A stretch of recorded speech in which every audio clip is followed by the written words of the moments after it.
Hey guys, welcome back.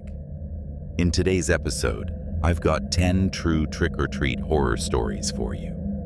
Some of these are so chilling, they'll make you think twice before opening the door this Halloween. But before we get started, don't forget to subscribe, hit the like button, and share this with your friends. Let me know in the comments where you're watching from. I really appreciate all your support. All right, let's begin.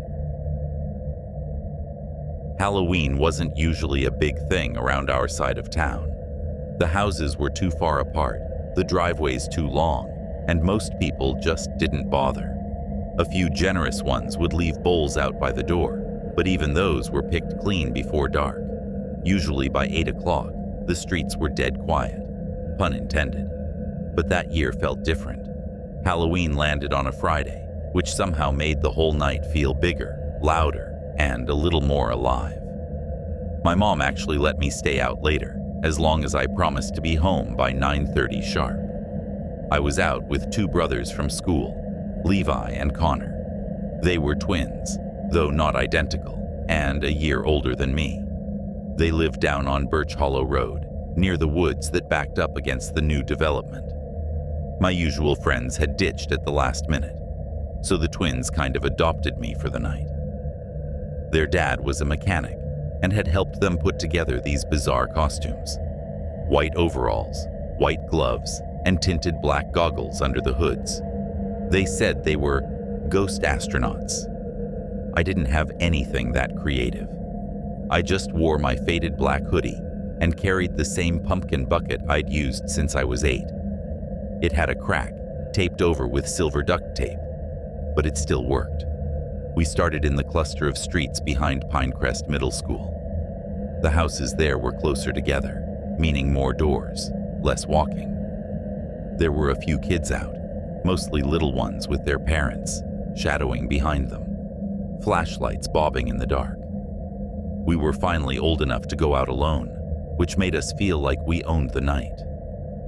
By about 8:45, we were winding down. Our buckets were nearly full. Not bad for the night.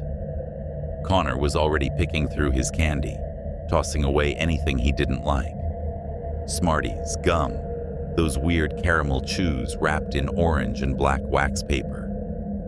I was ready to head home when Levi pointed at a narrow road none of us had ever seen before. Ridgeway Court.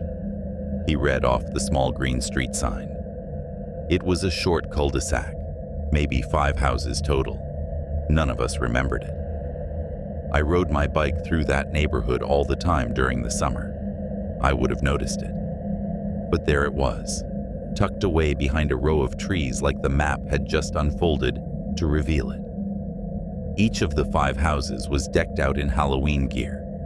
Flickering orange lights, motion sensor skeletons, gravestones made of foam, fake spider webs hanging from the porch rails. One house even had a fog machine rolling thick mist across the lawn. Jackpot. We hit the first house on the right. An older man with a kind smile handed out homemade popcorn balls wrapped in plastic. Not my thing, but Connor grabbed 2. The next house offered tiny toothbrushes and boxes of raisins. Levi muttered something about that being a crime against humanity. The third house, though, had full-size candy bars. Snickers, Twix, Kit Kat. The kind of stuff legends are made of. We all said thank you at once, half in awe. Then came the fourth house. The porch was lined with dim orange lights. No jack-o'-lanterns, no fake cobwebs. Just a door with a heavy iron knocker shaped like a wolf's head. There wasn't a doorbell. I hesitated a second before lifting the knocker and giving 3 soft raps. The door creaked open. No one stood there. Just a long, narrow hallway lit by orange string lights. The walls were bare except for a sign, handwritten on yellow paper and taped crookedly next to the door. It said, "Take only one." A folding table sat just inside the doorway. On it were 3 big metal bowls filled with candy. One had Reese's Cups, one had M&Ms, and the last had little wax-wrapped candies, homemade stuff, maybe caramel or toffee. It looked like something your grandmother might make for a bake sale. There was no spooky music, no fog, no props, just the table, the bowls, and the silence. "Go on, Parker," Levi whispered. "You first."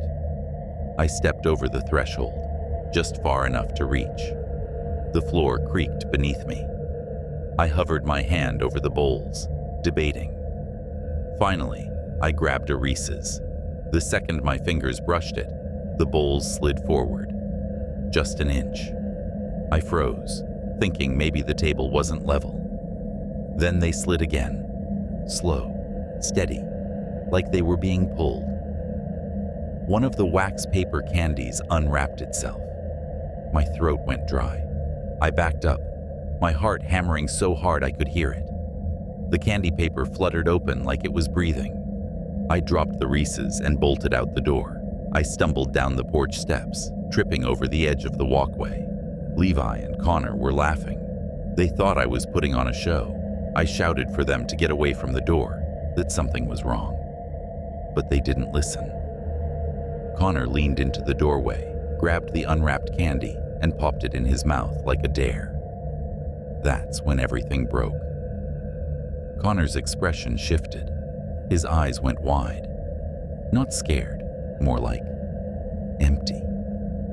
He coughed once, hard, and grabbed his throat. At first, I thought he was pretending to choke, playing along. But then came a sound I will never forget. A dry metallic rattle, like nails shaking inside a tin box. It came from deep in his chest. He dropped to his knees, his face turning a shade that didn't look real, hands still clawing at his neck. Then, he went still. Levi just stood there, frozen. Then slowly, almost dreamlike, he turned back toward the table. His hand reached out for another candy. I ran. I sprinted out of Ridgeway Court, past the school, cutting across the empty football field, not stopping until I reached the gas station at the corner of Lakeview Avenue. I slammed through the door, gasping for breath, trying to form words. The cashier, a teenager barely older than me, looked up from his phone like I was insane. I pointed back the way I'd come, gasping, "My friends, my friends." Over and over, the cops came, maybe 15 minutes later. One of them gave me a water bottle and tried to calm me down as I sat on the curb, shaking. They headed to Ridgeway Court. When they came back, one of them was pale. They said they'd found Levi inside the entryway, sitting cross-legged on the floor, surrounded by empty candy wrappers. The table was gone, the bowls were gone, the sign was gone, and Connor, he was gone too. The strangest part? The house was empty. Not no one home empty. Gutted empty. Bare walls, no furniture, no appliances, not even light fixtures. The carpet had been ripped out, the wallpaper peeling. It looked abandoned for years. According to county records, it had been foreclosed on 6 years earlier. No owner, no utilities, no property taxes, no trash pickup. No sign anyone had ever lived there since. Levi was taken to the hospital. He wasn't injured, no physical trauma, nothing. But he wouldn't speak. Couldn't. His mouth moved, but no sound came out. Not even a whisper. The doctors ran every test they could think of. His throat, his lungs, his brain. Everything came back normal. He could nod, shrug, even smile faintly, but he never spoke again. Connor was never found. No body, no footprints, no candy wrappers outside. Just gone. His parents printed flyers, hired private investigators, begged for help. But it was like he had been erased from the earth. When I tried to explain to my mom, she thought I was traumatized, imagining things to cope with what happened. She said I was in shock, that I'd probably seen Connor run off and blocked it out. But I knew what I saw. I knew the candy had moved. The wax paper had unwrapped itself. I told a counselor about it years later, during college. She smiled gently and asked if I'd been drinking that night. That's when I realized no one would ever believe me. I don't celebrate Halloween anymore. I don't hand out candy or carve pumpkins. I shut the curtains, lock the door, and turn off the porch light. Every year, I wait for it to be over. And sometimes, on quiet nights, when the wind rattles the windows just right, I swear I can hear that sound again. That dry, metallic rattle coming from somewhere deep inside the walls. I never went back to Ridgeway Court, but once, years later, driving through the Appalachian foothills of western North Carolina, I passed a road I didn't remember. It had a new name, a fresh sign. 5 houses, each one with porch lights on, glowing faintly through the fog. For a moment, I thought I saw a figure on one of the porches. A kid in a white hoodie, goggles black as night, holding a small pumpkin bucket with duct tape down the side. Then the fog rolled in thick, and the street was gone. That year, Halloween landed on a Saturday, and most of my friends either claimed they were too old for it or were off doing something more mature. I didn't plan on going out either. I figured I'd stay home, watch a movie, maybe hand out candy if anyone bothered to come by. But then my cousin Jamie came to stay for the weekend. If you knew Jamie, you'd know that quiet nights didn't exist when he was around. We were both 16, but Jamie always acted like he had something to prove. He was the type to take dares nobody else would, to climb onto rooftops or jump into freezing creeks just for a reaction. The kind of person who didn't think twice about danger until after it was over. So when he said, "Come on, let's at least walk around. One more Halloween for old time's sake," I didn't argue. We weren't in it for candy anymore. We just wanted to see what was going on, who was out, which houses still had their lights on. Our little town in southern West Virginia didn't exactly go big for Halloween. Same decorations every year. A few skeletons, a handful of carved pumpkins, maybe a fake witch or two that shrieked when you got close.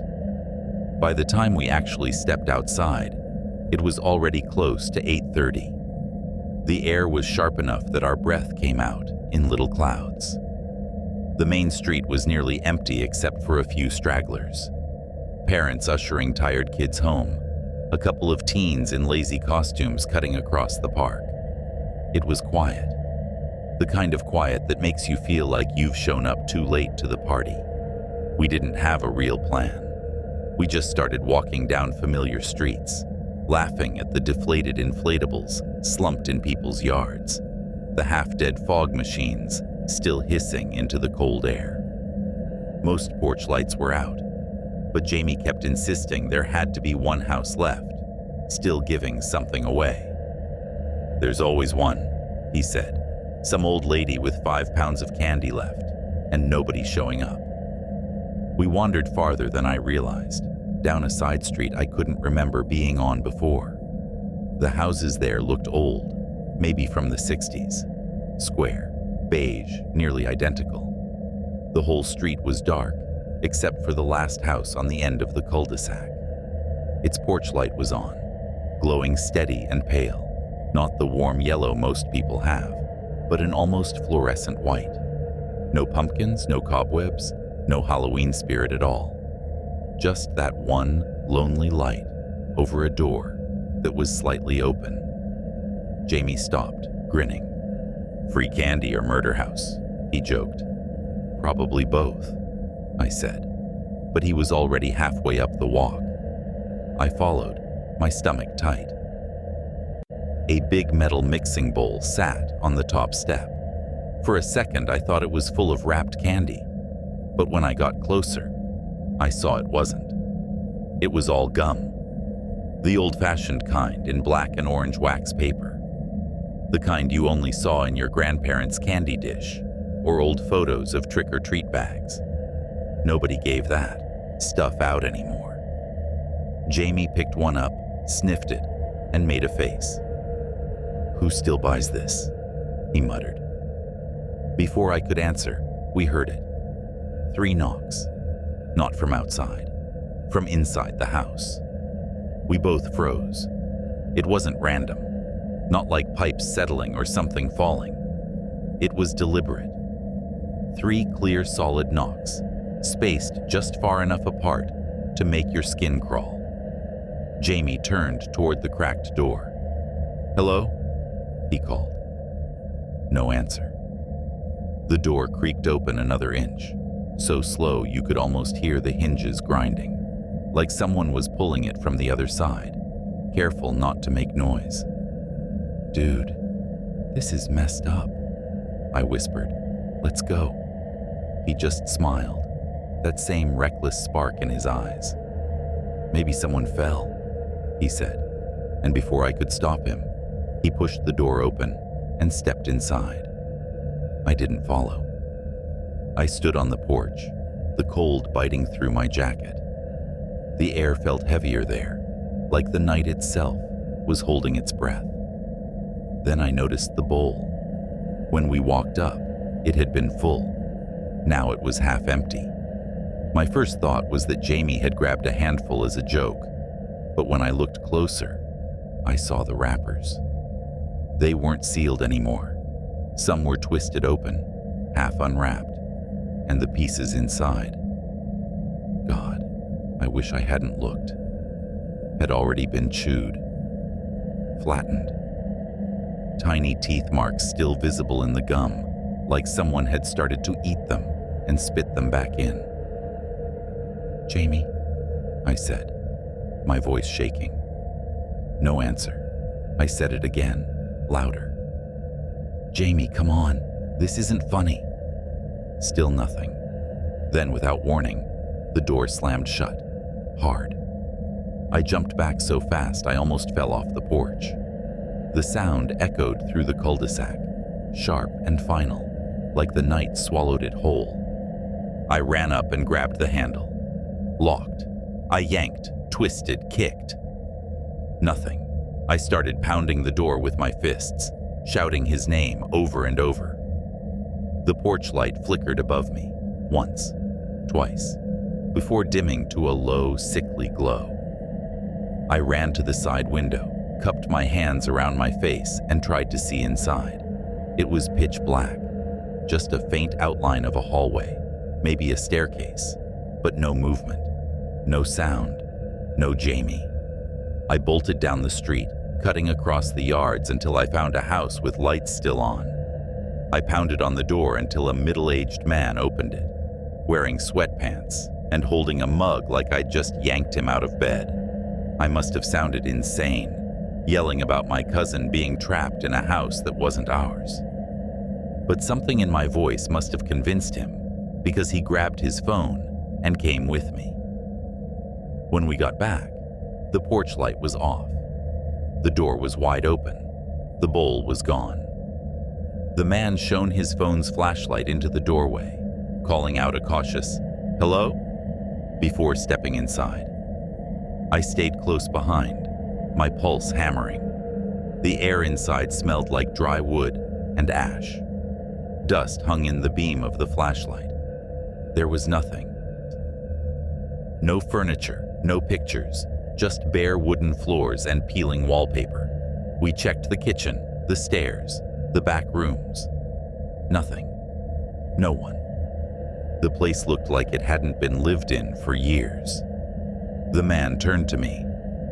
"Are you sure this is the right house?" he asked. I swore it was. I could still see the faint circle on the porch where the bowl had been sitting. He called the police. 2 officers showed up 10 minutes later, their flashlights cutting across the empty rooms. They asked me to tell the story 3 different times. The gum, the knocking, the door. The more I said it out loud, the less real it sounded. My parents showed up, then Jamie's. His mom was crying before she even got out of the car. The cops searched the property again, then the woods behind the cul-de-sac. They combed through the drainage ditches and even sent dogs out along the nearby creek. Nothing. Later that night, one of the officers quietly told my dad the house wasn't supposed to be accessible. It had been condemned 5 years earlier after a basement fire. No utilities, no owner, no power. The porch light wasn't even connected to the grid. They kept asking if I was sure about what I saw. I kept saying yes, but I could tell they didn't believe me. Days passed, then weeks. No trace of Jamie. Some people said he must have run away, maybe hitchhiked out of town. Others whispered darker things. His parents never stopped looking, but the police did. It became one of those cases people mentioned only in hushed voices. A ghost story that got told to scare kids away from old houses. But I never stopped thinking about that bowl. The chewed gum, the knocking, the flicker of the light right before the door closed. For months, I couldn't sleep. Every night I'd dream of that porch, the light still burning faintly, the door cracked just enough to see darkness beyond. And always, in the dream, there'd be the sound. 3 soft knocks, somewhere just behind the wall. Years went by. The house stayed empty, boarded up and rotting. But every Halloween, I'd drive back to that street and park at the end of the cul-de-sac. I wouldn't get out. I'd just sit there, windows down, watching. The house never changed. Still condemned, still silent. Except for one thing. Every year, on Halloween night, the porch light would turn on again. Not bright, just a faint pulse, like a dying heartbeat. And always, sitting on the top step, was that same metal bowl. Not full. Just 1 or 2 pieces of that black and orange gum resting right in the center. 2 years ago, I saw a little boy run up the walkway. Couldn't have been older than 7. He was wearing a white sheet ghost costume, laughing, dragging a pillowcase behind him. I rolled down my window, shouted for him to stop. He didn't even glance at me. He reached the porch, bent down, and picked up a piece of gum. The porch light flickered twice, then went out. By the time I got there, the bowl was gone. So was the boy. The next morning, same as always. Boarded windows, no lights, no footprints. Just the faint circle on the step where the bowl had sat. I called the police again. They came out, looked around, took notes they probably threw away later. The house, they said, had been abandoned for years. Nobody lived there. Nobody could. But I know what I saw. And I know that if that porch light ever turns on again, I'm not stopping. My parents finally let me go trick-or-treating alone for the first time that year, on one condition. I had to stay nearby and be back by 9:30. To me, that felt like a rite of passage, like stepping into the grown-up world. I'd been planning for weeks. My costume, a classic ghost pirate, was hanging on my closet door since the start of October. White shirt, ragged vest, cheap eye patch, and fake silver teeth that made me lisp whenever I talked. I had my candy bucket too, one of those bright orange plastic pumpkins with a handle that always felt like it might snap if you filled it too much. Our neighborhood was small, just a few dozen houses tucked into a hollow on the edge of northern Georgia's Appalachian foothills, but everyone there went all out for Halloween. The lawns were crawling with plastic skeletons, foam gravestones, and motion-activated witches that shrieked whenever someone walked by. It was the kind of neighborhood that showed up in local papers for having the most spirited Halloween block. My parents always said it was the safest place a kid could grow up. I hit the first few houses fast, smiling through my crooked pirate teeth, and soaking in the sound of laughter and leaves crunching underfoot. By the fifth or sixth house, I already had a solid stash of candy. The streets were alive, kids darting from porch to porch, parents lingering at the ends of driveways, clusters of teenagers in half-effort costumes taking selfies. Every few steps, someone called my name, but I kept going. Being alone made the night feel different, electric. I didn't have to slow down for anyone, didn't have to share. Just me, my bucket, and the endless row of glowing porches. Eventually, I wandered farther than I ever had before. I didn't even realize I'd left the main neighborhood until I saw the street sign, Hollow Creek Drive.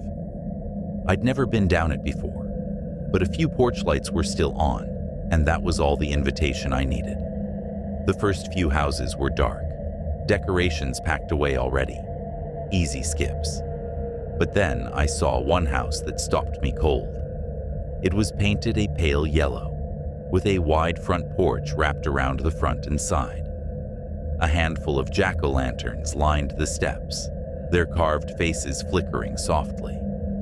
The porch light glowed steady, and in front of the door sat a wooden chair with a big bowl of candy resting on it. A sign taped to the back of the chair read, in careful cursive handwriting, "Take one." I climbed the porch steps, trying not to make them creak.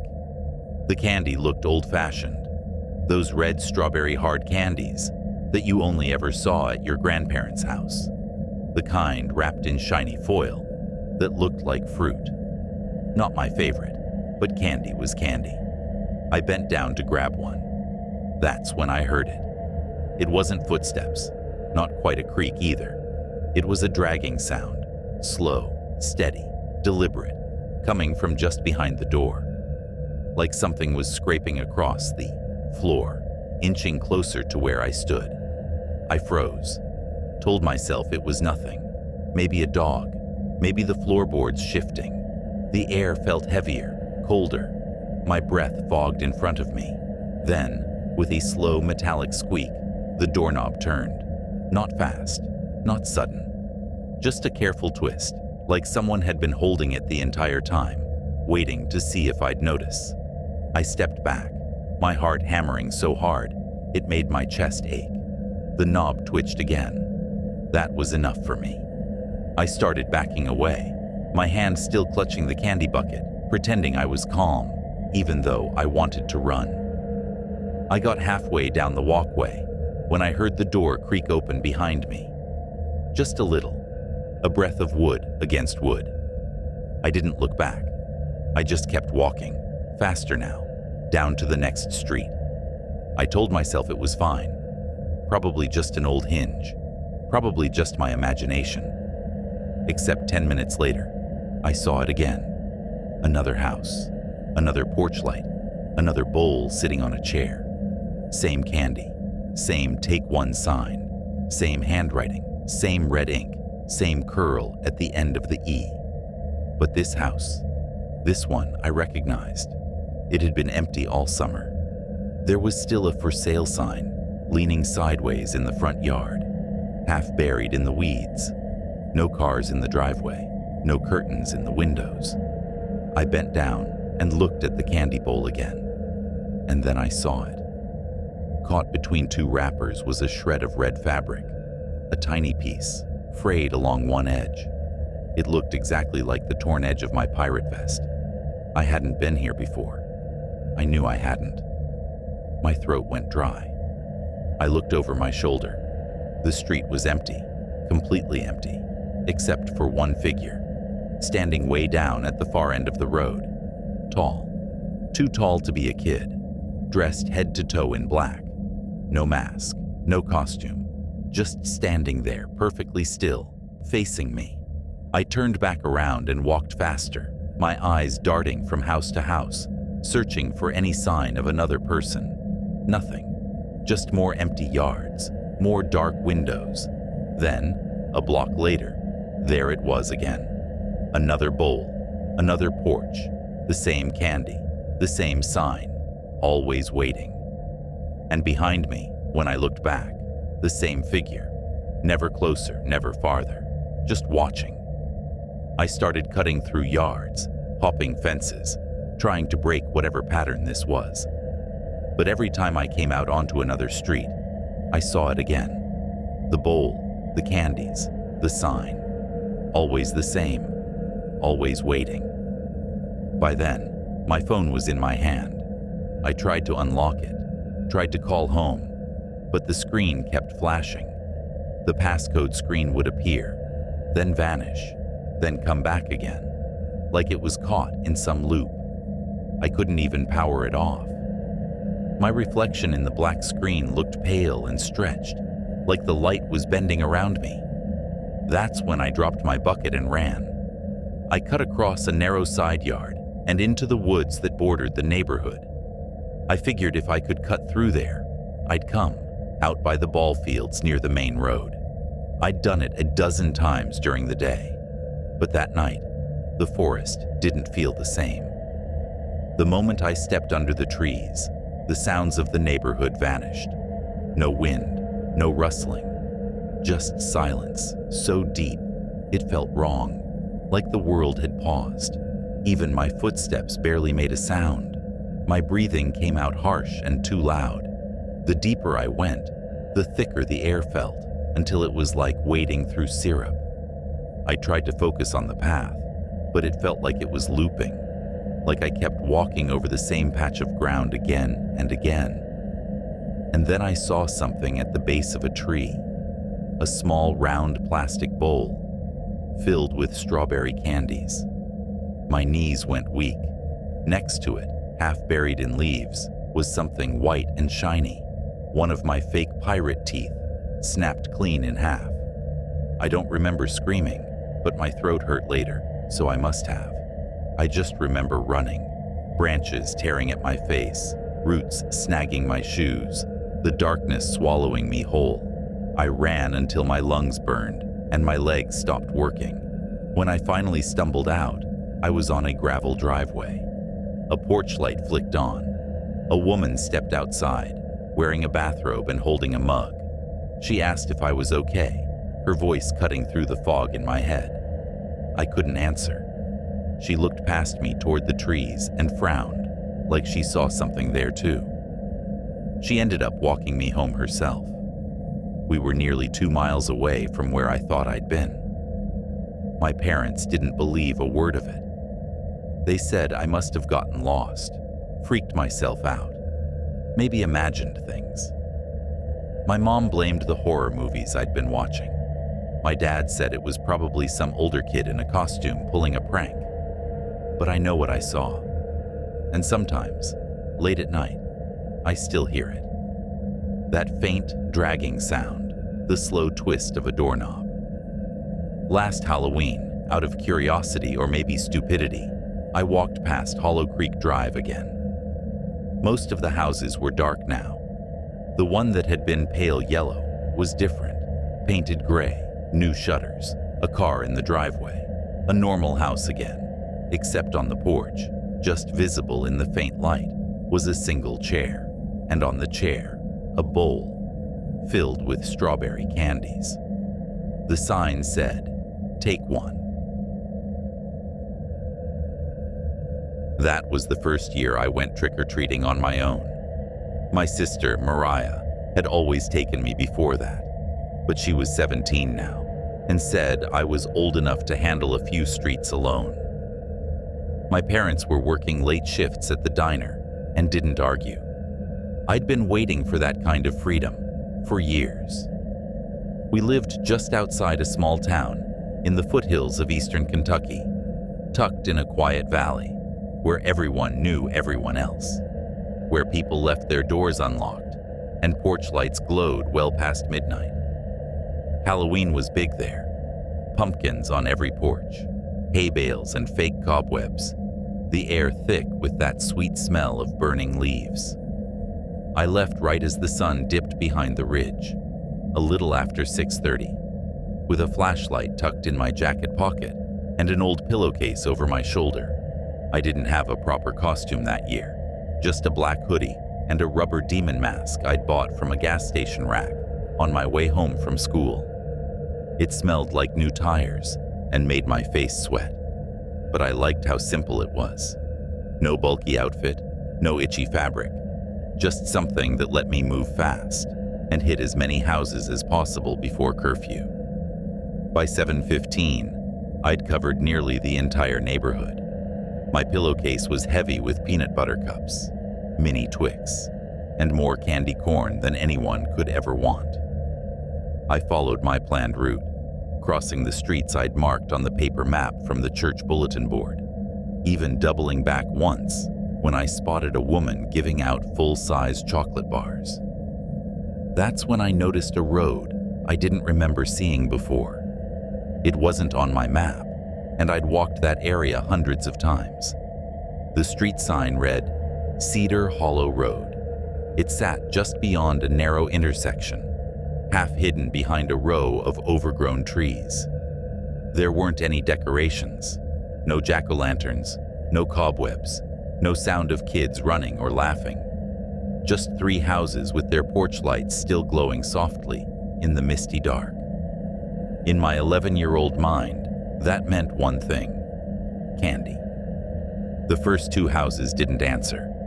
I knocked politely, waited, even pressed the doorbell once. Nothing. The third house was different. The porch light flickered faintly, and the glow from inside was warm and yellow, like candlelight. When the door opened, an old woman stood there. She had silver hair tied in a low knot and wore a pale blue sweater buttoned all the way to her neck. She held a large plastic bowl filled with fun-sized Milky Ways, smiling in a way that felt almost rehearsed. "Well, aren't you a handsome little devil?" she said, her voice soft and familiar, like she already knew me. "Come on in, dear.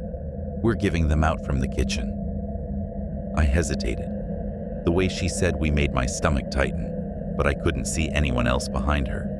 The hallway behind her looked dim, stretching farther back than it should have. "I can just take one here," I said, forcing a grin. Her smile faltered, just slightly, like I'd broken some rule she hadn't told me about. "All right then," she said, dropping 2 candy bars into my pillowcase.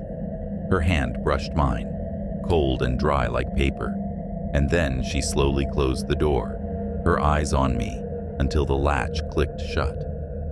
I stood there for a second, feeling strangely unsettled. The porch light buzzed overhead. I started walking, looking back only once. The light was still on. The next morning, I couldn't get that house out of my head. I walked my route again after school, retracing every turn, every intersection. Cedar Hollow Road wasn't there, not even a street sign. When I asked Mariah about it, she said there'd never been a road by that name. I could tell by the way she looked at me that she thought I was making it up. A week passed. School, homework, dinner, repeat. Then, on Saturday night, Mariah invited me to come along with her and 2 of her friends, Eli and Carson. They were heading into the woods behind our subdivision, the stretch that ran along the creek and wound toward the old quarry. Mariah said it was just to hang out, but I'd heard stories. Kids sneaking out there for years, lighting campfires, drinking cheap beer, and daring each other to stay past midnight. I'd never been invited before. We left around 9, flashlights in hand, but barely using them. The night was clear, the air cold enough to sting when I breathed. They joked and shoved each other as we walked, their laughter echoing through the trees, while I trailed a few paces behind, trying not to look like a tag-along. The further we went, the quieter it got. The sound of the neighborhood faded behind us, replaced by the crunch of leaves and the distant whisper of water in the dry creek bed. After about 15 minutes, Eli stopped walking. "There," he said, pointing through the trees. At first, I thought I was seeing things. Through a thin break in the brush, 3 houses stood side by side, identical to the ones I'd seen on Halloween. Same size, same slanted roofs, same spaces between them. And on the porch of the last one to the right, that same soft yellow light glowed. I froze. "That's impossible," I whispered. Carson laughed. "What's wrong?" "I was here," I said. "On Halloween. I talked to that lady." Mariah frowned. "There aren't any houses out here," she said, but her voice was quieter than before. No one spoke for a few seconds. The wind rustled through the branches above us, cold and thin. Then Carson, always the fearless one, stepped forward. "Relax, probably just old cabins. Maybe hunters use them." "Don't," I said, reaching for his arm. "Seriously, something's wrong with that place." He just grinned and kept walking. The ground crunched under his boots as he approached the first porch. "Trick or treat," he called, half laughing. No one answered. He knocked twice. The sound echoed too long, like the walls were hollow. Then, slowly, he reached for the handle and pushed the door open. All 3 porch lights flickered once and went out. Everything went dark. I heard Mariah gasp, Eli curse under his breath. Carson leaned closer to the open doorway, his silhouette framed by the faint moonlight. And then, he was gone. Not like he stepped inside, not like he fell. 1 second he was there, halfway through the door, and the next he wasn't. Just empty space. Mariah screamed his name. Eli started forward, but I grabbed his sleeve. "Don't," I yelled. But Mariah's instincts kicked in before mine. She sprinted toward the porch. The lights came back on. The doorway was empty. Inside, the house looked blank. Like someone had drawn a house, but hadn't filled in the details. The walls were bare, the floor too clean, no furniture, no movement. "We should go," I said. My voice was shaking so bad I barely recognized it. Eli nodded, backing away. But Mariah stayed frozen, staring into the open door like she could will Carson back. I had to pull her arm hard enough to hurt before she moved. We ran. Branches whipped our faces. The forest floor snagged our shoes. At one point, I tripped and dropped my flashlight, but I didn't stop to pick it up. We didn't stop running until we reached the first row of houses on our street, collapsing under a streetlight, gasping like we'd been underwater. No one said a word the rest of the night. Mariah and Eli sat in her room till morning, pale and silent. Every time I peeked through the crack in the door, they were just sitting there, staring at the wall. The next afternoon, Carson's mom called the police. He hadn't come home. We told them the last time we saw him was at school. For days, officers combed the woods. They brought in dogs, then drones. Nothing. Just empty forest, a dry creek bed, and fallen leaves. When they reached the clearing, they found no houses, not even foundations. That was years ago now. Nobody in town talks about it anymore. The case went cold fast. But sometimes, on clear nights, when the air smells like smoke and damp leaves, I walk to the edge of the trail behind our subdivision. I never go in, not anymore. I just stand there, listening. Every now and then, if the wind's right, I can see a faint yellow glow between the trees. 3 houses, side by side. And if I stand long enough, I swear I can hear a voice, soft, almost kind, calling from somewhere in the dark. "Come in, sweetheart. We're handing them out from the kitchen." I was renting the top floor of an old duplex on Hickory Bend Road, just outside of Barton, West Virginia. It wasn't much of a town. Half the buildings were boarded up, and the rest were gas stations or thrift shops that looked like they hadn't seen a customer in years. I was finishing a remote degree in criminal justice, and working overnights at a diner off Route 19. Between school and work, I barely had time to eat, much less socialize. But that year, Halloween fell on my one night off in weeks, so I figured I'd at least do something small for the neighborhood kids. The night before, I stopped at Parker's Market, one of those half-grocery, half-hardware stores that smelled like dust and motor oil, and picked up a few bags of candy.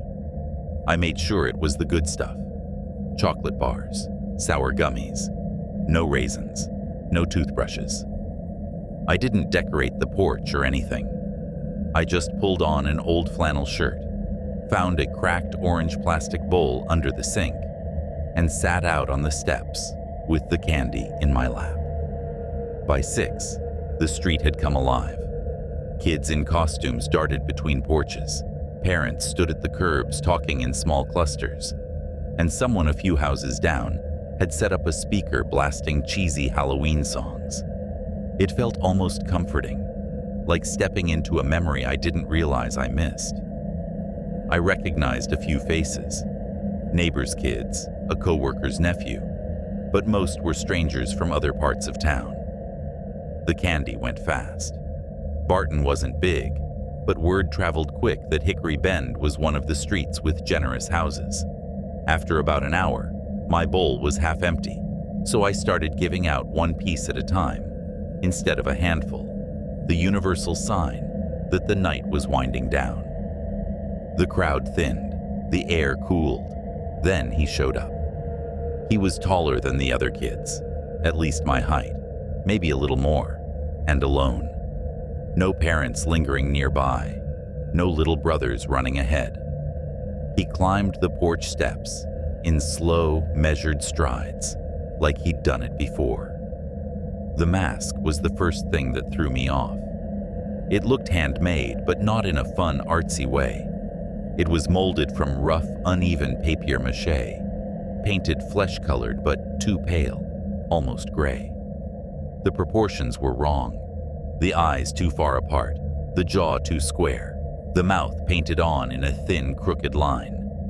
The expression was neutral, yet something about it radiated unease, like whoever made it was trying to sculpt a human face from memory and didn't quite get it right. I forced a polite smile and held out the bowl. "Take one, buddy." He didn't move, just stood there, head tilted slightly, as if studying me. I glanced past him, expecting someone at the sidewalk. Nothing. The street was quiet now, only a few porch lights still on. "Hey," I said, my voice firmer. "You okay?" The boy, or man, I couldn't tell, slowly raised one hand. His movements were deliberate, oddly delicate, like he was testing the air for heat. Then he pointed at the bowl. "Yeah," I said. "Go ahead, take one." Instead of reaching in, he tilted the entire thing, one smooth motion, perfectly steady, turning the bowl upside down. Candy spilled everywhere, rolling across the porch, bouncing down the steps. He didn't say a word.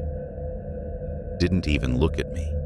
He just turned around and walked away with the same unnerving calm, as if following some invisible path only he could see.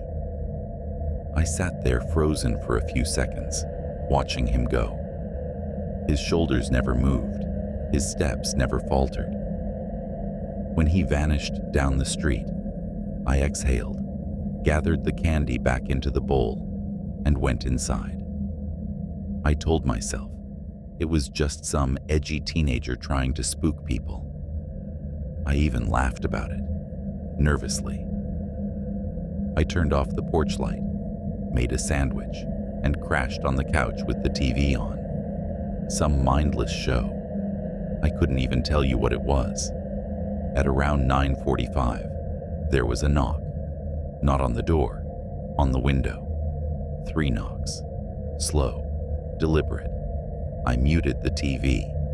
5 seconds later, 3 more. Same rhythm. I stood up, heart thudding against my ribs, and crept toward the window. I pulled the curtain back just enough to peek through. 3 figures stood on the porch. They weren't in costumes. Hoodies, jeans, sneakers. No candy bags, no flashlights. Just standing there. One was crouched right by the window, face almost against the glass. The eyes, God, the eyes, looked too wide, too white, reflecting the TV's blue light. I stumbled back so fast, I nearly tripped over the coffee table. The knocking stopped. I waited in the dark for at least 5 minutes, every muscle in my body tight, listening for footsteps, whispers, laughter, anything. Nothing came. Eventually, I turned the TV back on for noise, kept the volume low, tried to convince myself it was just older kids playing around. Halloween pranks. Nothing more. At 10:25, I heard it again. Not knocking this time, dragging. It started faint, like something heavy scraping across the concrete sidewalk, and grew louder, closer. I froze. After a long minute, I grabbed the flashlight and opened the front door, stepping out onto the porch. The yard was a mess. Toilet paper draped over the bushes, egg splatters on the porch rail, the usual post-Halloween mischief. But what stopped me cold was the bowl. It was sitting perfectly centered in the yard, filled to the brim with candy. Not the kind I'd bought. The wrappers looked old, faded colors, designs I didn't recognize.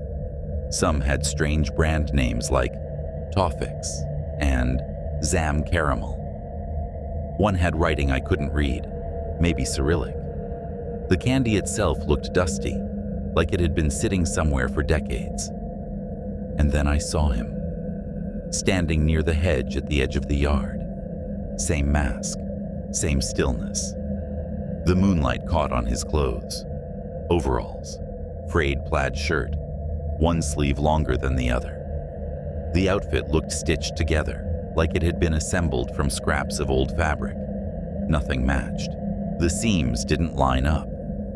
Even from that distance, I could see his head tilt slightly, the mask's painted mouth forming that same crooked, unnatural line. I swallowed hard and stepped off the porch. I kept my eyes on him as I bent down, grabbed the bowl, and backed away. He didn't move, not once. When I got inside, I locked the door and threw the deadbolt. My hands were shaking. I dumped the candy straight into the trash, then tossed the bowl on top of it. It felt stupid afterward, overreacting to some elaborate prank, but the tension in my gut wouldn't let go. It felt like the air was heavier in the house, like something unseen had followed me in. At midnight, I heard footsteps on the porch. Slow, steady, then silence, then a soft sound, like plastic being set gently on wood. I stood by the door for a full minute before looking through the peephole. The porch was empty. I opened the door just a crack. The bowl was back. Same orange plastic, same faded candy. But this time, on top of the pile, was a folded piece of lined notebook paper. I brought it inside, hands trembling, locked the door again, and unfolded the note. 4 words, written in smudged black ink. Don't forget to say thank you. That was the moment my fear turned to something else, something colder. I didn't sleep that night. I shoved a chair under the doorknob and sat awake till dawn. The next morning, I drove to a Walmart 2 towns over, dumped the bowl, candy, and note into a dumpster behind the loading dock, and told myself it was done. 2 nights later, I got home from work just after 3:15 a.m. I was exhausted, bleary-eyed, ready to collapse. I flipped on the kitchen light and froze. The bowl was sitting in the sink, clean, dry, full of the same candy. That was it for me. I didn't touch it. I didn't even go near it. I just stood there staring at it until the sun came up, then started packing. By mid-December, I'd broken my lease, paid the penalty, and moved into a tiny apartment in Laurel Ridge, about 20 miles south. I didn't tell anyone why. Every Halloween since, I leave the lights off. I don't answer the door. But sometimes, late at night, I'll wake to a sound, a soft scrape, a slow knock, or the faint rattle of something plastic against wood. And I swear, every time, I can almost hear a voice through the quiet. Calm, patient, just outside the window. Don't forget to say thank you. I wasn't out there for the candy anymore. It was just about keeping a stupid little tradition alive with my best friend, Eli. We'd been doing it since we were kids.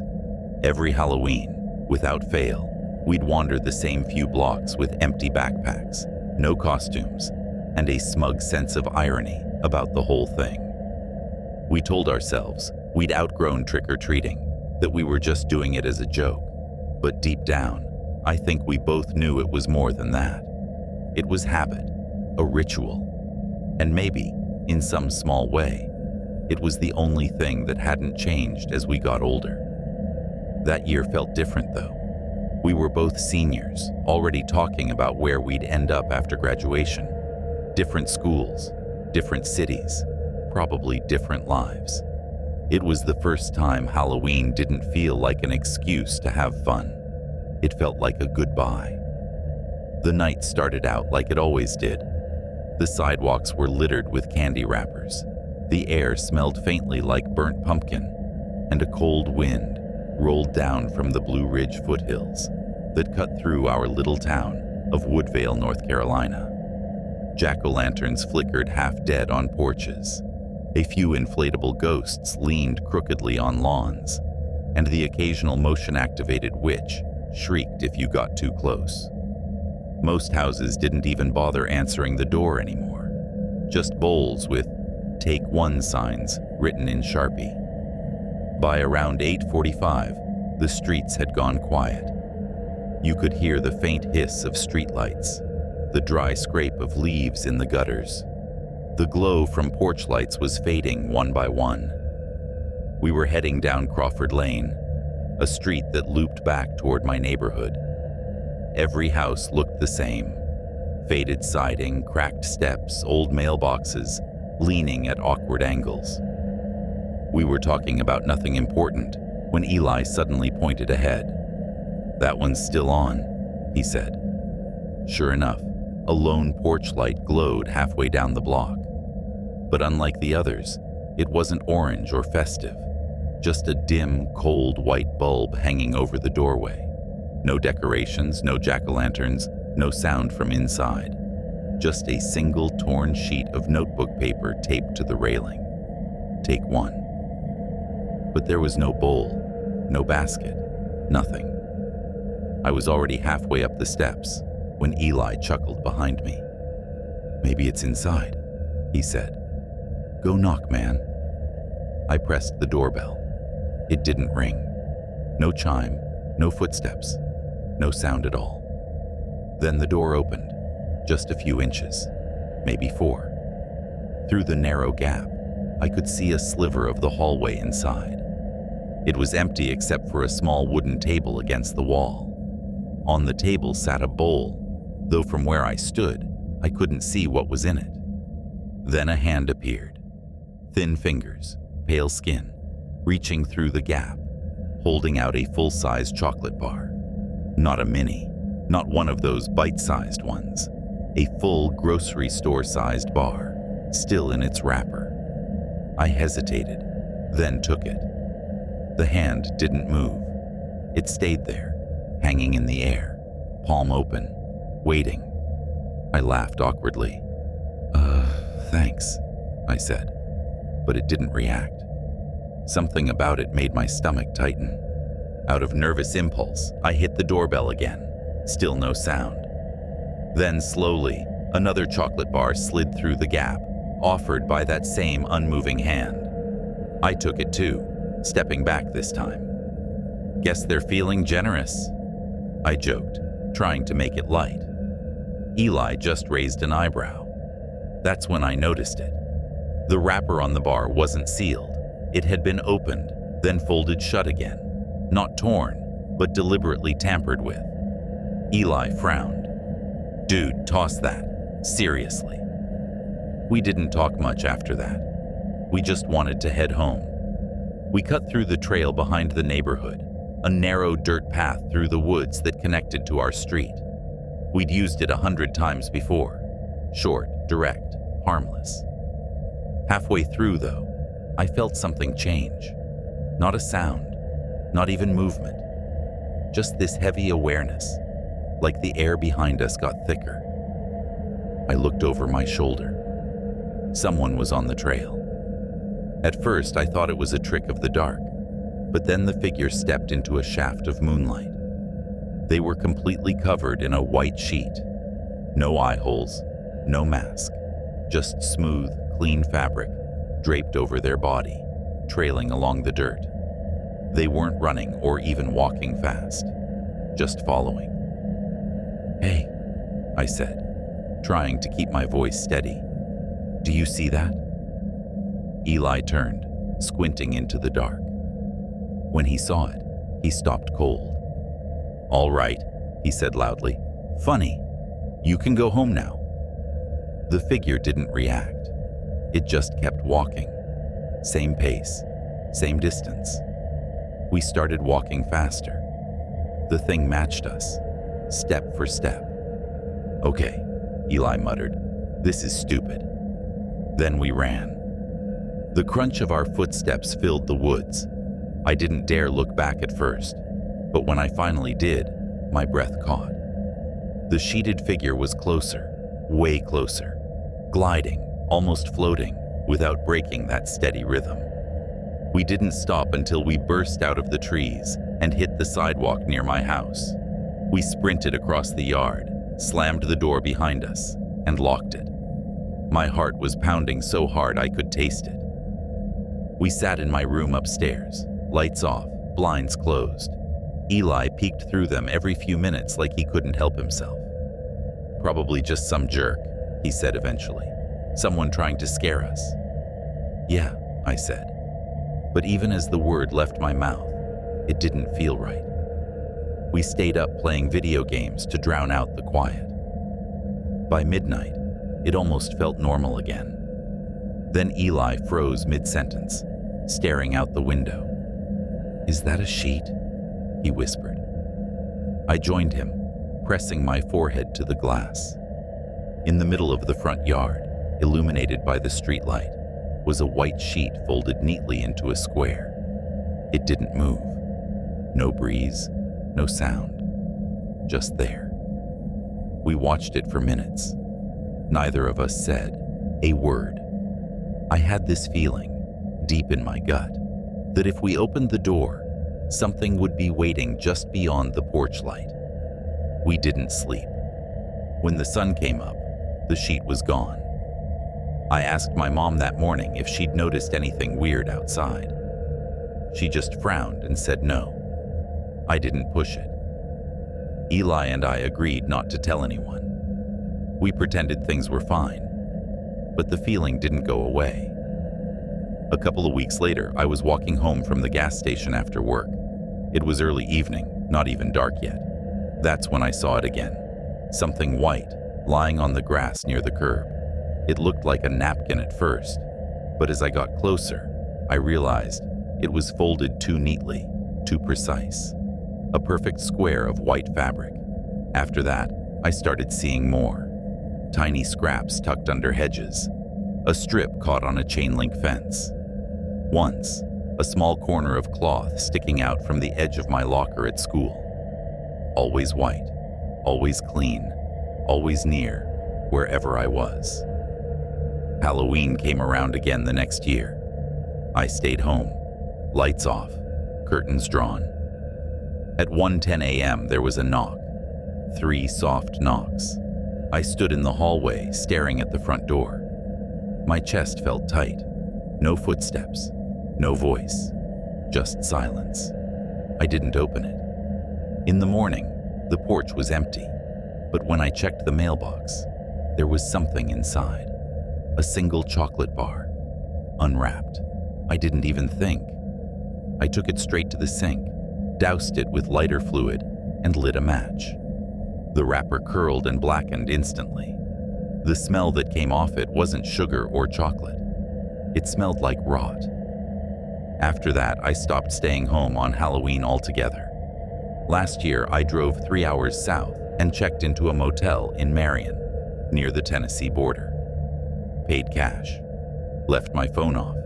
Didn't tell a soul where I was going. At 1:09 a.m., there was a knock. 3 soft, deliberate taps on the door. I didn't move, didn't breathe. Waited until dawn before looking. The hallway was empty. The clerk swore no one else had checked in on my floor. I moved again after that. New town, new apartment, different name on the lease. I haven't spoken to Eli since sophomore year of college.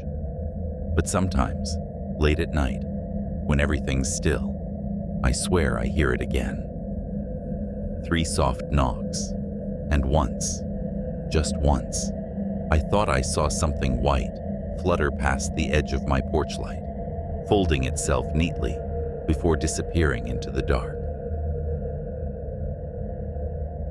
Our neighborhood wasn't the kind of place that got excited about Halloween. It was quiet most nights, the sort of street where people waved but rarely stopped to talk. A few houses hung up paper bats or plastic skeletons, but that year, there were more porch lights glowing than usual. My dad said maybe people were trying to bring back a little fun after so many dull holidays. He sounded pleased about it. I was just happy because for the first time, he said I could go trick-or-treating alone. Technically, I wasn't supposed to be totally on my own. My friend Caleb and I had agreed to meet at the corner of Birch and Lowell around 7. I got there early, my pillowcase folded under my arm, watching groups of younger kids hurry by with their parents trailing behind. The air had that sharp bite it gets in the late fall, the kind that makes your lungs sting when you breathe. After 10 minutes, it was pretty clear Caleb wasn't coming. I figured he'd bailed, but I'd already made it this far. I wasn't going to waste the night. The first few houses were ordinary enough. Plastic pumpkins, fake cobwebs, a few fun-sized candy bars. Somebody gave out full-size Butterfingers, which made me think maybe the night wouldn't be so bad after all. There was something peaceful about it. The pattern of walking up, saying, "trick or treat," hearing the crinkle of wrappers drop into my bag. It felt steady, safe. Then I turned onto Maple Hollow Drive, and everything changed. That street was quiet, not just calm, quiet. Even the usual Halloween noises had faded. The streetlight at the end of the road flickered at slow, uneven intervals, like it was struggling to stay alive. One house in particular stood out. It wasn't over-decorated or creepy on purpose. It just looked wrong. Pumpkins lined the porch steps, but the faces carved into them weren't smiling or frowning. They were just long, thin slashes, running straight down from top to bottom, like someone had taken a knife and dragged it once without caring about shape or design. There was a handwritten sign taped to the front door. "Please knock." Bell broken. So I did. A few seconds later, the door opened. A woman stood there wearing what I thought was an old-fashioned nurse's uniform. A faded blue dress with white buttons, and fabric so stiff, it looked uncomfortable. Her hair was pinned back so tightly, it made my scalp hurt just looking at it. Her lipstick was uneven, smudged like she'd done it in the dark. She studied me for a long second before saying, "You're early." I gave an awkward smile. Trick or treat." She held out a small ceramic bowl filled with unwrapped peppermints. Not chocolate, not caramel, just the kind of mints you'd get at a diner or a dentist's office. I didn't want to be rude, so I took one. Then she said, "Come in and wait." At first I thought she was joking. I laughed nervously. "I'm not supposed to go inside," I said. She didn't reply. She just turned around and started walking down the hallway, leaving the door wide open. As she moved away, I noticed something that made my chest tighten. There was a mirror on the wall beside her, and I caught her reflection in it. But her reflection wasn't walking the same way. Her legs bent the wrong direction, out of rhythm with her body. That was enough. I stepped off the porch, nearly tripping as I went. I didn't run, but every instinct in my body screamed at me to get out of there. I kept walking, forcing myself to calm down. The next few houses helped. A guy dressed like a pirate gave me Twizzlers. A woman in cat ears dropped mini Kit Kats in my bag and called me sweetheart. It felt normal again, until I reached a house with no decorations at all. The porch light was on, but every window was dark. A man opened the door holding a single box of raisins. His face looked tired, gray under the light. He smiled faintly, like he was forcing it, and said, "Watch out for the twins." I blinked. "What twins?" He didn't answer. He just nodded once and closed the door. It was 8:20 when I realized I'd somehow looped back toward Maple Hollow Drive again. I hadn't meant to. My stomach sank when I saw that familiar flickering streetlight. I was ready to skip it, walk the long way home. But then I saw someone sitting on the porch steps of that same house with the carved pumpkins. It was a little kid, dressed as a firefighter. He couldn't have been more than 7 or 8. The costume was perfect. Helmet, jacket with reflective strips, even a small plastic axe clipped to his belt. "You trick-or-treating too?" I asked. He stood up and nodded. "They're giving out toys at the yellow house," he said, pointing farther down the street. I looked in the direction he pointed, but the dark made it impossible to tell which house he meant. "You sure?" He nodded again, already walking. "Come on." Something in his voice made it hard to argue. I followed him. He didn't run or skip, just walked calmly, like he knew exactly where to go. We passed 3 houses, then stopped in front of one that looked completely plain. No lights except for a weak porch bulb, no decorations, no sound from inside. "That one," he said. He knocked once. The door opened right away. A man stood there in a bathrobe, breathing like he'd just run up a flight of stairs. He looked from the kid to me. "What do you want?" he asked, his voice cracking. The little firefighter said softly, "He wants to see the toys." The man's face drained of color. He stared at me like I'd said something awful. "I don't have kids," he whispered. "You need to go, both of you." Then his eyes shifted, past me, over my shoulder. His lips moved, but I couldn't hear the words. He slammed the door hard enough that the porch light flickered out. I turned to ask the kid what that was about, but he was gone, just gone. No footsteps, no movement, nothing but the sound of leaves scraping across the sidewalk.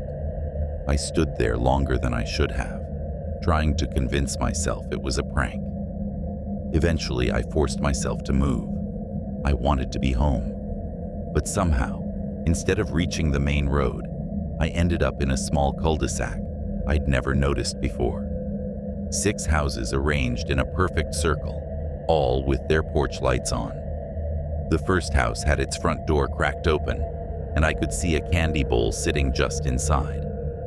I stepped up carefully, reached over the threshold, and picked out a piece. The second my fingers brushed it, someone coughed from behind the door. I didn't wait. I set the candy down and backed away. The second house had a handwritten note taped to the door. "Ring bell. Count to 5, then enter." I didn't even get close. At the third, A man wearing a sweater with a jack-o'-lantern on it smiled when he opened the door. "Cute costume," he said, dropping a roll of Smarties into my bag. "Busy night?" I asked, trying to sound casual. He frowned slightly. "You're the first." I glanced back at the glowing porches around the cul-de-sac. "Really?" He nodded, then leaned forward just a little. His voice dropped to a whisper. "Are you here with them?" "With who?" I asked. He looked past me again, then shook his head. "Never mind." The door clicked shut. The cold was settling into my bones now, but I still couldn't make myself leave. The fourth house had 2 skeletons sitting on a porch swing. When I stepped onto the walkway, the swing creaked once. I could swear one of the skulls turned slightly toward me. At the 5th, a child was standing at the upstairs window, perfectly still, watching. I waved weakly, and for a second, I thought the figure leaned closer. The 6th house stopped me in my tracks. There was no candy, no decorations, just a mirror nailed to the front door. The glass was spotless. When I looked into it, my breath caught in my throat. I wasn't alone. Behind me stood a line of kids, 10, maybe 12, dressed in old costumes. Ghosts, clowns, animals. They weren't moving. They weren't breathing. Just watching. I spun around. The street was empty. When I looked back down, my candy bag felt heavier. I opened it. The peppermints were back. Dozens of them, layered under my candy like they'd been there all along. I dropped the bag and ran. I didn't stop until my porch came into view. I pounded on the door until my dad opened it, half asleep and terrified. He sat me down, wrapped a blanket around my shoulders, tried to get me to calm down. When I finally caught my breath, I told him everything, every single detail. He listened quietly, then said, "Did you ever meet up with Caleb?" I shook my head. "No." He frowned. "That's strange. His mom called earlier, said you came by and picked him up." I froze. I didn't. He called their house. No answer. Caleb's family moved out 2 weeks later. No one ever said why. After that, my dad never let me go out on Halloween again. Our town had this strange rule about Halloween. Trick-or-treating always had to be on the 31st, no matter if it was a weekday, no matter how cold it got. Every year, the mayor's office would even post reminders in the local paper. Halloween is October 31st, rain or shine. Nobody ever questioned it. My mom had to work a late shift that year, so she told me I could go out with my best friend Noah and his older sister Rachel. Our neighborhood was small, nothing fancy, just a bunch of looping roads tucked between low hills on the southern edge of the Cumberland Plateau in eastern Tennessee. It wasn't like we had miles to cover. We knew every driveway, every broken mailbox, every old man who handed out pencils instead of candy. The only rule was that we had to be back by 9:30. By a little after 9, we'd cleared nearly all of the east side. My pillowcase was so heavy, I had to switch arms every few minutes. Noah was still full of energy, bouncing between porches like he was 10 again, but Rachel was over it. She wasn't exactly thrilled about chaperoning 2 kids, even though she was barely 16 herself. She kept checking her phone and muttering about homework. Still, we begged her to let us finish the West Loop before heading back, and eventually, she sighed and said fine. That's when things started to feel off. Most of the houses had gone dark by then. Porch lights out, decorations unplugged, motion sensor ghosts deflated on the lawns. But halfway down Hollow Creek Road, behind a tall hedge that looked more like a wall of brambles, I noticed a glow. The hedge curved around the yard like it was guarding something. A gate sat open at the center, and a narrow path led up to the front porch, lined with candles, real ones, thick orange wax dripping down glass jars. "Was this house here last year?" I asked. Noah squinted. "Don't think so." Rachel didn't say anything. She just stood at the sidewalk, arms folded, eyes fixed on the house like she couldn't decide whether to yell at us or just keep walking. The house looked old, not run down, not abandoned, just old in that way where you could imagine people posing for sepia photographs on the porch 100 years ago. The windows glowed faintly from inside, the same kind of candlelight flickering behind the curtains. Rachel stayed put. Noah and I walked up the path. The boards on the porch groaned under our sneakers, a low, tired sound that made me want to step lighter. On a small table near the door was a metal bowl, dull gray, the kind of color that looked almost ancient. Taped neatly above it was a handwritten note. "Take one, leave one, leave one, trick trouble." We looked at each other. There weren't any candy wrappers in the bowl, no empty space like someone had already picked through it, just a handful of strange candies, each wrapped in pale orange wax paper twisted at the ends. They looked homemade, like something out of an old storybook. Noah shrugged and grabbed one. I hesitated a moment, then took one too. He pulled an old stick of gum from his hoodie pocket, half wrapped, and dropped it in. I didn't have any extras, just what I'd already collected, but I figured I could spare a mini Reese's and tossed that in. When we got back down, Rachel was still standing in the same spot. "You guys done?" she asked. "Yeah," Noah said. She didn't look at us. Her eyes were fixed on the porch, her expression unreadable. Then she turned sharply. "Let's go." We walked a few houses down, under the next streetlight, when I realized something was wrong. My bag felt lighter, a lot lighter. I stopped, opened it, and my heart sank.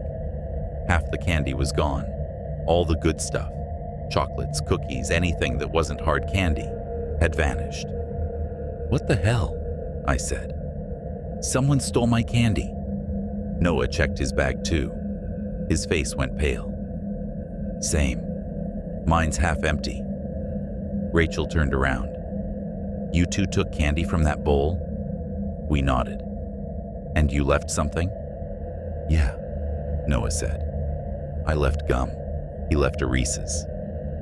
Rachel sighed, not angry, not even surprised, just tired, like she'd seen this before. "You were supposed to leave something you actually liked," she muttered. We didn't understand, and she didn't explain. She just walked faster, telling us not to eat anything from that house. When we got to their place, she made us dump our candy out on the floor of her room. The orange-wrapped one sat there, out of place and unsettling.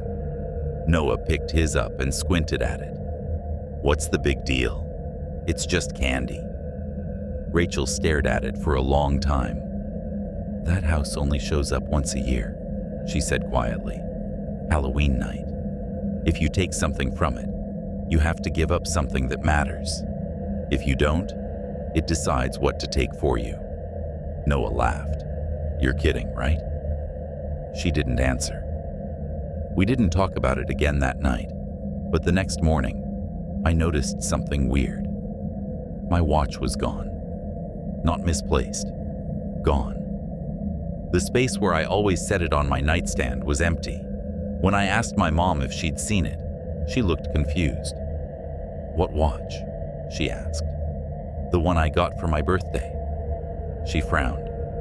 "You never got a watch for your birthday, honey." I laughed, waiting for her to smile. She didn't. I tried calling Noah later, but he didn't pick up.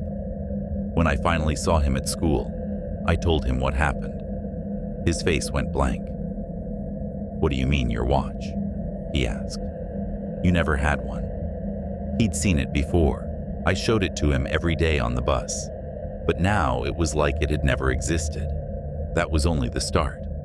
By the end of the week, my skateboard was gone, then my tablet, then the red hoodie I wore almost every day. It wasn't just missing things. It was like they'd never been there at all. My mom didn't remember buying them. My friends didn't remember seeing them. Even, I started doubting myself. Except for the candy. That orange-wrapped piece was still under my bed. I couldn't throw it away. Every time I tried, my hands went cold. So I left it there, untouched, like maybe it was safer that way. Nothing else happened for a long time. I got used to the emptiness. I even started to forget what I'd lost.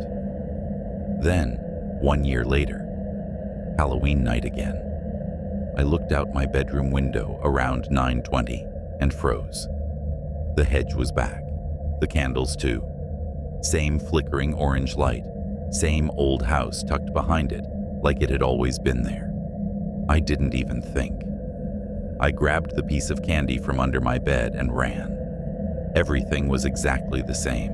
The porch, the bowl, the note taped to the door. Take one, leave one. Trick trouble. I dropped the candy in and whispered, "You can have it back." Then I walked home. When I opened my bedroom door, my watch was sitting on the nightstand. My hoodie was draped over the back of my chair. My tablet was plugged in, its screen glowing faintly. Everything I'd lost was exactly where it should have been, like it had never gone missing. I told myself it was over. But the next morning, when I got to school, Noah wasn't there. His desk was empty. His name wasn't on the attendance sheet. None of the teachers mentioned him.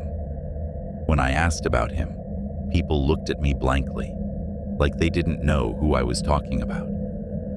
That night, I went back to Rachel's house, desperate for answers, but it was empty.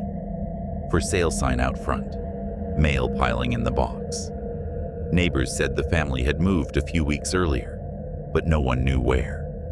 I went home and looked out my window. The hedge was gone again, the candles snuffed out. The whole block looked normal. Still, I couldn't shake the feeling that something was waiting.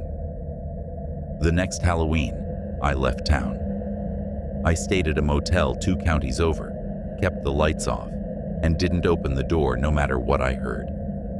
Around 9:15, the same time as before, the electricity flickered. My phone lit up even though I hadn't touched it. There was a photo on the screen, the porch from that old house, the bowl on the table, and inside it, 2 candies, wrapped in pale orange wax paper.